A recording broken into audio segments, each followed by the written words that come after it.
Hello there, welcome back to my channel. Today I have my Get Ready With Me September favorites, and I have to start off by sharing some sunscreens I've really been loving. This one's from Shiseido. It's the Shiseido Sanka sunscreen, and it's the one I'm wearing on my skin today. And I put it on, you know, fresh cleansed skin and all of my morning skincare, and I feel like you can even just see it in my skin. It looks really nice and hydrated, and I love how it just leaves me with this really rich moisturized base. It can sometimes look a little bit greasy if I don't pair it with the right foundations. So I like this for days when I'm wearing matte or more full coverage looks. And then if I'm doing a tinted moisturizer or a dewy finish foundation, I use the Skin Aqua UV Moisture Milk. This one's a little bit more of a soft powder finish, but these I've been using consistently and they have not broken me out. I don't have any more the kind of acne that I was getting from sunscreen. So I can't recommend these enough. If you are looking for a chemical sunscreen that's not gonna cause acne in an acne prone skin type, obsessed. A foundation I've really been loving is the NARS Soft Matte Foundation. I'm using the shade Barcelona today, which is medium 4. You do wanna make sure you shake this up because I notice it can separate a bit. And I'll just start off by working with a bead about that small. I'm so impressed with this foundation because it's really nice and lightweight and it's easy to blend out. I just like to use a brush. You can use a sponge if that's what you prefer, but I do find I have a bit of an easier time when I use a brush. And you can see that it just blends out so nicely. And I'll show you on one half of my face blended out first, so you can compare the two sides. So here's one side. It's matte, but it's not too matte. Obviously I can put powder on top and it'll go full matte, but as you can see, it just evens out my skin tone. I think it looks so natural on the skin. Like I don't feel like it looks too heavy or anything. Now I did mention this in my best of fall foundations video, but I have a new camera and it only records for 10 minutes at a time and then it automatically stops recording. It's so annoying.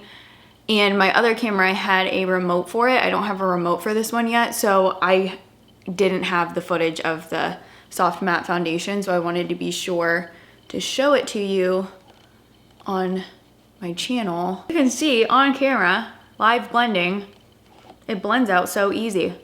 You don't have to have a careful hand. The only thing you want to do is make sure you don't apply too much at once so you don't have too much coverage, but overall, super easy to work with. I'm gonna move into under eye concealer, and I'm loving this one from Dior so much because, again, it's a satin matte finish and it just lasts all day. I also feel like most days I don't have to set it, which for me is a really big thing because I hate having to set my under eyes. I feel like it just makes my under eyes look 10 times more dry, and it's just not my favorite thing to do. Gonna leave that concealer alone and just let it chill for a minute before I start blending it out. So I'm just going to fill in my eyebrows super quick.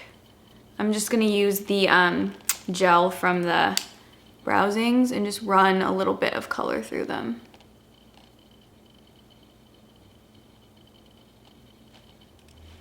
This is just so much faster than having to use an actual brow pencil. I like how I can just put some brow color on really nice and quick. I'm gonna blend this concealer in, just start off with the heat from my fingers and see how it just stays a little bit more tacky and stays in place. I feel like I don't flood my entire under eye with the concealer because it'll just stay put if you give it some time to almost dry down and get the slightest bit tacky, and then you don't have concealer where you didn't intend for it to go. And I'm just blending it out with a IT Cosmetics concealer brush. It's nice and fluffy, and make sure that the concealer is nice and blended without any harsh lines. I've also really been enjoying the Laura Mercier Translucent Tinted Honey Powder. And as you can see, it's got a slight yellow tint to it. So that's just really great if you have more of a warm skin tone. It's a little bit more flattering and doesn't look cool toned, but I mean, it's not like you see it that much. It's just a lot more flattering, and I like it a little bit more on my skin. So I'm gonna lightly set everything down. I'm just using a hourglass brush, and I just do a very thin, light layer of powder. And now I feel like you can see The foundation is a really nice, healthy looking matte finish. Just looks like more of a skin finish than a true like dried down matte. She's So LA from Patrick Ta has been my favorite. I love the cream, but it's not the most mask friendly because I do find that creams tend to lift a little bit more. So I'm just gonna use the powder side today, and I'm gonna take it on a big fluffy brush because I actually really like wearing a little bit more of this blush. When it's this type of tone, I feel like I can get away with more of a fleshy, really flushed looking cheek versus like something that's too pink or too red. I feel like this one's just super, super flattering for my skin tone. So if you have a skin tone similar to me, you will love it just as much as I do because it goes with literally everything and it's not hard to work with. And I go to town with this one. I really take it all the way from the apples of my cheeks over the bridge of my nose. This is something else I learned from a Patrick Ta video. You take a little bit of the blush you're wearing on your face and just lightly run it in the crease of your eye and dust it on the eyelid. I do think it actually makes a big difference. It ties things together a little bit more. Let me swatch the cream for you though, because it is so pretty and it's not insanely pigmented. It's more of a sheer cheek color. When I apply it, I do like to pick it up on a brush. I just think I get a little bit more control with it. So for me, it looks a little bit more like that on the cheek. I'll pick it up and, you know, blend it out a bit more. The bronzer, I'm gonna use a matte one first, and I'm gonna use the Ilia Novelty Bronzer. I love this as like my light defining shade. It's more matte, so it's great to use as a subtle contour, nothing that's too intense. And it's really great for just deepening up the perimeter of the face. So I really like to work it in around my hairline. Just completely buff it in. Down the sides of my nose and my chin. I'm wearing a turtleneck today, so I don't actually have to worry about my neck, which is kind of nice, but I'll still take it wherever you see the skin. And then just for a little bit more definition, I'm gonna take the Nutmeg Bronzer from Maybelline. This is one of my favorites to just add a little bit more of a red undertone and warmth onto my skin. So I just lightly dust that all over just to warm up my skin, make it look a little bit more bronzy.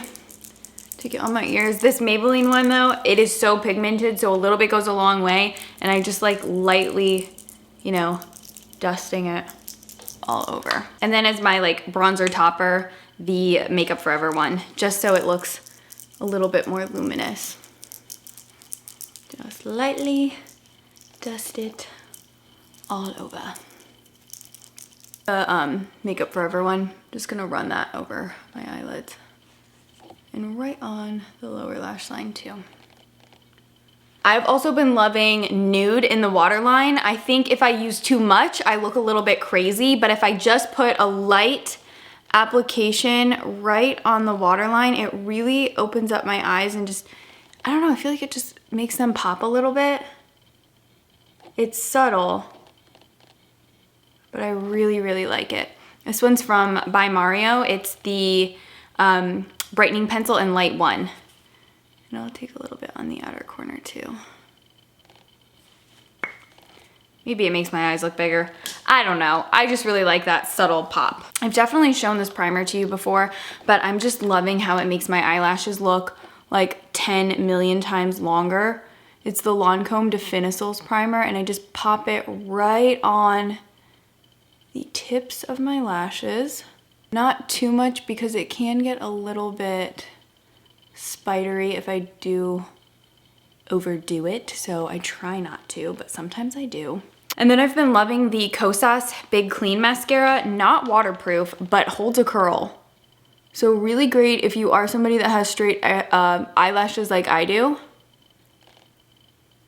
You'll get your curl staying on your lashes all day long, and it's way easier to remove than a full-blown waterproof mascara. And I also love the brush. It's got this really nice dip in it, so it just hugs all the lashes and it's easy to comb through. The formula is also really nice, and it's a little bit thicker and more dry, which I prefer because I feel like I get the best impact from drier formulas. I mean, look at that. They look so good and so long. And then I pop it on the lower lashes as well. Still loving the Makeup Revolution Soap Brow. So good. Really, honestly, if you don't want to splurge on the Patrick Ta one, this one is just as good, and I interchange them so that I don't waste, but it is just a straight up dupe. And I'll just brush it through with my little spoolie. I've been loving that pumped up fluffy brow, and I love how it's paste-like, so you can really control your brow. Like, look how much more lifted my eye looks on this side versus this side. It's subtle, but makes a big difference. I could spend 20 minutes brushing my eyebrows up. I mean it. It's just so addicting. I love how fluffy they look. Okay, you have to get this lip pencil. I think it's being discontinued. I purchased 2 backups off of Amazon. It's Bare Minerals Freestyle. It is one of the best nude lip pencils ever, and it's really affordable right now. I think it's only like $7 on Amazon. And I know you will love it just as much as I do. It is the perfect shade to cheat the size of your lips. So I just do a little bit of overlining. And because it's a nude, it'll go with anything else that you want to use it with. I'll even use this with red lipstick too. But see, it's so good. It doesn't look too lip liner-ish. It's just the perfect mid-tone, but warm brown. For lip colors, I have a bunch of more matte formulas that I'm loving because they don't transfer onto the mask. So this is Nude Sticks Saint Tropez Fleshy Nude, and this dries down matte. And then 2 are other like liquid lipsticks from Jane Iredale, and this one is Compulsion, which is a lighter nude, but these actually leave your lips with a stain. So there's Compulsion, and these Jane Iredale ones are also really nice and sheer. And then this one is Craving, which I'm sorry I misspoke. Craving is actually the lighter nude. So there is Craving, Compulsion, Nude Sticks Saint Tropez. This one from Too Faced, which is in the shade Got Peach, which is more of a peachy. So they're all in the same. I'm like even wearing this sweater color right now. I'm really feeling these shades right now for this transitional like end of summer moving into fall. Today I'm gonna do Too Faced Got Peach. And I just like to dot it on because I don't like too much, and blend it out with my finger. And I do have 2 setting sprays that I'm bouncing back and forth between. The first is the Lancome Fix It and Forget It. I've raved about this for years. It's so amazing. It really will make your makeup last significantly longer, and it won't disrupt the base of your, or I'm sorry, the finish of your makeup. And then the Patrick Ta Dewy Glow Mist. Obviously this is gonna make your skin look really dewy and glowy, but what I like about it is there's no pearl to it. So it's not a pearlized dewy setting spray. It just has a lot of glycerin in it, which makes your skin look really juicy and plump. So not necessarily gonna make your makeup last longer, but really gonna give you that nice dewy finish. Today I'm just gonna use the Lancome one because I do want my makeup to last today. So just spray that all over. All right, so here is, if it would focus, everything up close. As you can see, there's still a little bit of light reflection in my skin, which I really like. And when I do wear that Makeup Forever Luminous Bronzer, a lot of times I do feel like I have to skip out, or I can skip out on highlighter. I don't feel like I have to, but I do like how it still reflects light off the tops of the high points of my face. So I feel like I don't need highlighter, and I like how it looks a little bit more just natural and glowy. Soft Matte Foundation from NARS has a really easy to work with formula. It doesn't set down so quick that you don't feel like you have enough playtime. It's very blendable and customizable in coverage. So that is great. And I have to tell you, you have to get that lip liner. If you have seen me use it in previous videos and you love it, now's the time to get it because it might be gone forever, which would be really upsetting. And those Asian sunscreens, they're the bomb. If you have any questions about anything I mentioned, please feel free to hit me up. I will always do my best to get back to you and help you based on my own experience with these products. And I would love it if you would subscribe to my channel, but also if you'd come follow me on Instagram too, that'd be great as well. And other than that, I will see you in my next video. Thank you so much for watching this one. Bye guys.